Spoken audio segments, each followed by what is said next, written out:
A video on this Confit bit of pork that I made a couple of months ago. Is there now come time to do something with it? So I have melted the fat in the oven, just put it in the oven like 75 degrees, something like that, just so it gently melts the fat. And I want it to firm up. So I'm just going to put it on this plate on a bit of paper, I think. On a bit of paper, just to sit and soak up that excess. No, actually, I want that fat. I think that fat will be delicious, and I will have that for frying eggs and stuff. So if we just allow it to drip off the bit of pork onto the plate, I can save that, can't I? Yes, that'd be much better. That pork in there, that fat in there will be delicious. I don't think there's any jelly at the bottom. If there's any juice at the bottom, that would be useful. Or is it just minimum amount of juice at the bottom, so that's not worth doing anything. But we'll just let that solidify and then let it come back in the fridge. And then we're back when that excess amount of fat's dripped off there, and we'll cut into it. I think we'll be able to cut into it and have it a bit like ham before we do anything else with it. So for dinner tonight, we'll be able to have a ham sandwich. I think that'll be lovely. Let's see if we can slice it like a cooked ham. So it's been in the fridge. I've taken the string off, and the skin. That's what I'm doing now. I'm just going to take this bit of skin off. Not all of it, because I haven't decided exactly what I'm going to do with this just yet, but I thought a few nice slices. I'd like a little bit of fat on a ham. It is ham, isn't it? We've cured it, we've cooked it. I mean, we've cooked it in fat, but it's still being cooked slowly, so it's tender. The outside bit's always going to be a little bit devoid of flavour, but the inside should be better. So we'll try the bit on the outside first, see what it's like. Nice and tender. Nice and pink as well. That's pretty good as well. What's it like? There.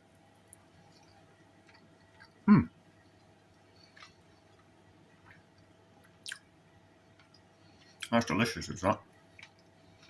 That's delicious. What are my kind of thoughts? It's pork shoulder, isn't it? It's not normally shoulder that you make into ham for slicing for sandwiches, but it's worked by curing it. I've forgotten how long we cured it for, and then cooking it in fat rather than in a flavoured stock or water or plain water. We've turned it into ham, and it's tender, it's pink, it tastes delicious. So if you wanted a way of cooking hams and preserving them, to have some sliced meat in the fridge, but you didn't want to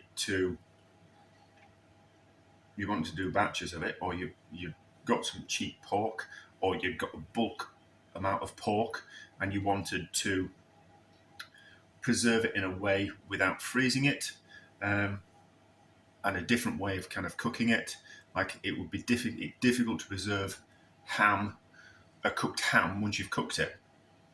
You can cure it, but once you've cooked it, and it's cooked, once you've cooked it and it's cooked,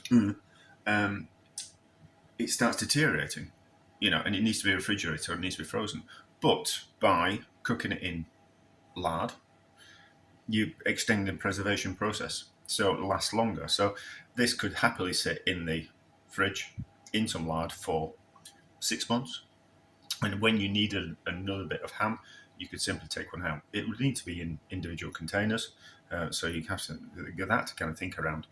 But it would be a way of preserving pork, and not having it all in the freezer You could have it done in different ways. You could air dry it, you can turn it into bacon, you can turn it into ham, you can confit it, you can do lots of different things. And this kind of goes to show that you can then use it for sliced meats and have it in, or turn it into pies, or anything, kind of like what you do with a ham.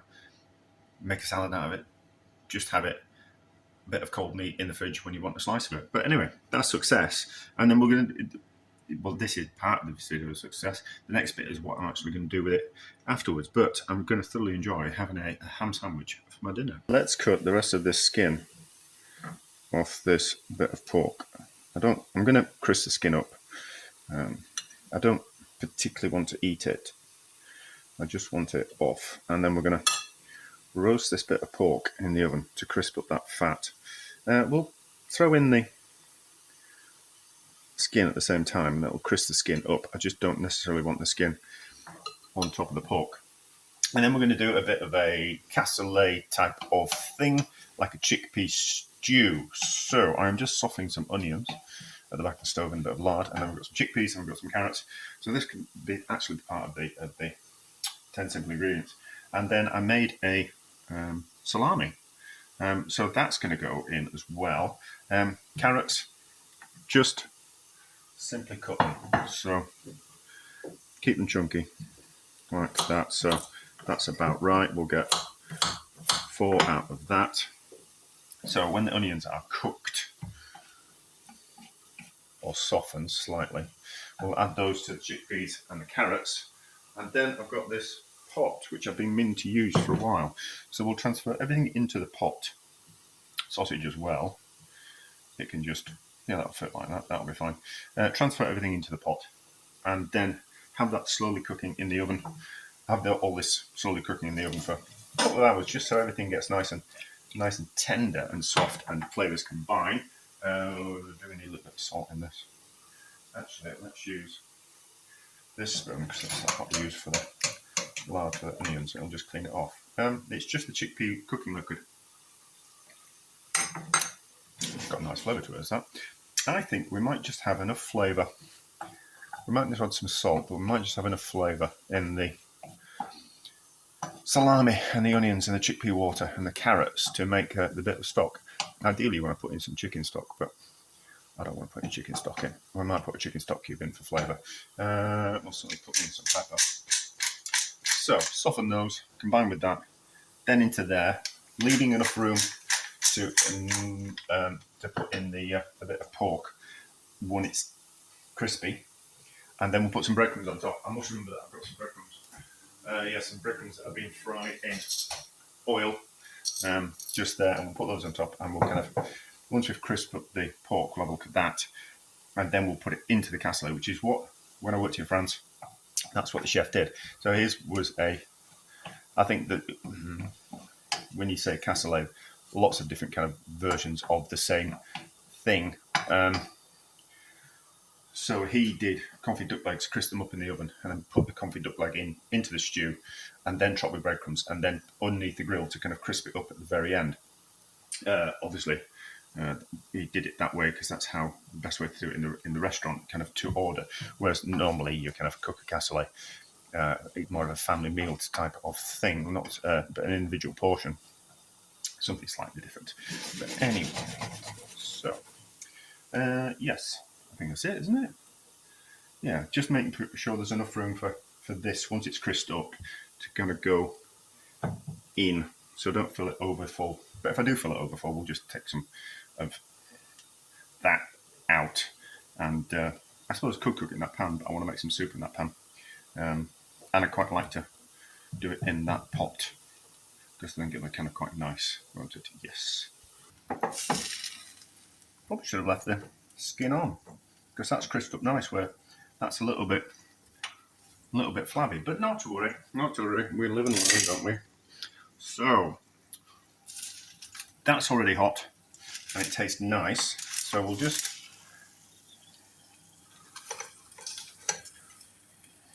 ooh, that's not going to fit in. That's not going to want to fit in the way that I want it to fit in. I'm going to do this. We need to make a divot in the centre, don't we? So we need to take some of this out, or more of that out, and then put that in like that, and then just put some of that around the outside carefully. Like that.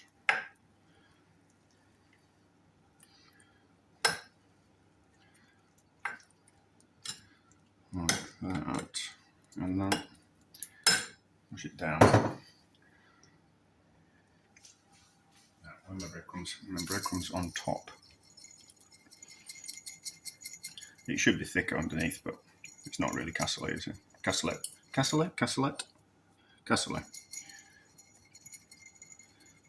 that on top like that. The breadcrumbs are already toasted, but we just put it under the grill for 10 minutes. Well, it's certainly bubbling, isn't it? It's certainly ready. So this is going to be tricky, isn't it? Let's maybe add. Oh, right. So, oh yeah, that's delicious, by the way. That's a lovely bit of crackling. That's exactly what I would want crackling to be, or crackling to be like. Nice and crispy and salty and delicious. So, maybe lift out the bit of.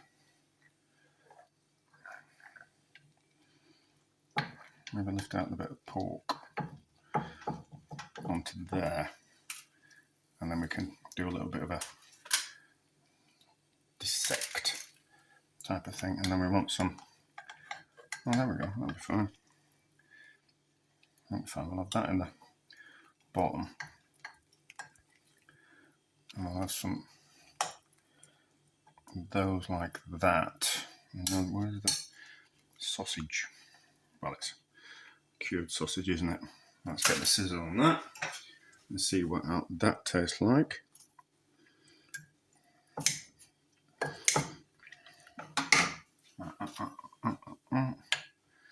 That in there like that, and then we want a little bit of the top, don't we? But we'll taste the top. All right, so I don't have enough room. That's going to be hot. Why on earth did you touch that? Why on earth did you touch that? Right.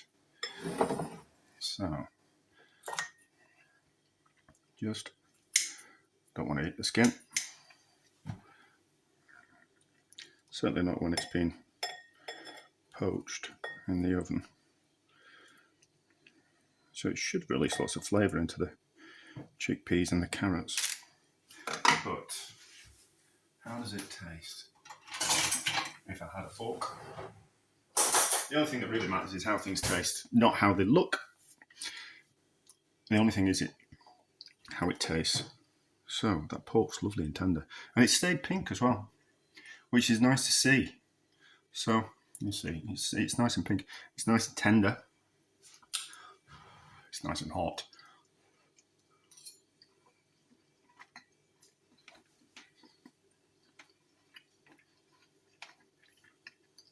That's delicious as well. That confit pork. That's delicious. So, a bit of the topping. It's gone a little bit soggy, but that's not a bad thing.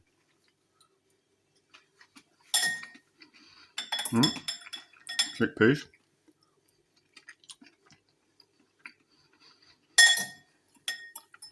They're good. Carrots. Onions have kind of melted into it, but that's fine. I do like carrots when they're cooked in a bit of stock.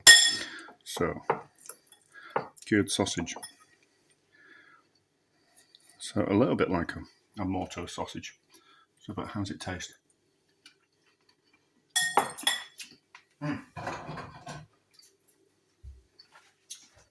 That's delicious as well. That's delicious. So it's not a cassoulet because it's not. Although there is lots of definitions of cassoulet. So we're not that far away from it, but it just kind of goes to show that we can do something like that with the 10 ingredients.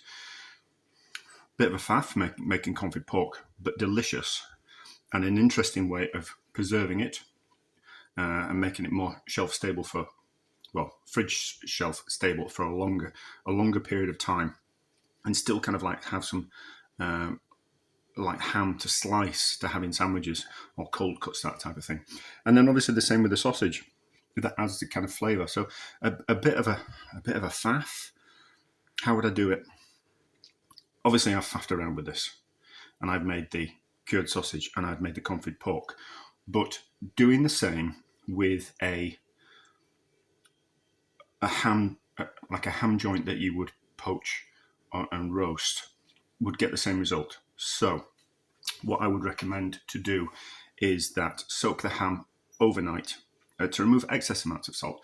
Some people say you don't have to, but I kind of think you don't know how salty that ham is until it's cooked. So better to soak it overnight in cold water, just to remove the excess amount of salt from it. I would cook my chickpeas. I would then use the chickpea water to poach the ham. Then you would get the flavour of the chickpeas going into the ham stock, and the ham stock in flavour. The chickpeas, you would get the flavour from the chickpea water. You can't use the ham stock to cook chickpeas because it would toughen up the chickpeas. So you have to do it the other way around. And then I would either then cook everything as I did. I would buy some good quality sausages, or like a salami or something like that. You can buy whole salamis in the supermarkets. I'd plonk a whole salami in. I wouldn't necessarily make one. I would buy one, and then kind of put the dish together the same way. So cooking you could even do it in a pan on top of the stove. You wouldn't have to do it in the oven. You could cook the ham in the chickpea water. Then when the ham is cooked, and have the salami in there as well. And then when they are cooked and tender, add in your carrots and your onions and your chickpeas, and carry on cooking until and the carrots are all nice and tender and cooked. And then just have it like that, and you will get the same kind of result. But that's really, it's a lot of work that I put into it. But good cooking is generally the effort that you put in. There's not one little trick to make food taste amazing, well, apart from MSG. But that's like a burst of flavour, and the flavour kind of goes away. But we've done lots of things to make that taste nice. So, doable at home. Just buy yourself a ham, buy yourself a salami, and do what I said. But there we go. That's delicious. That is a success.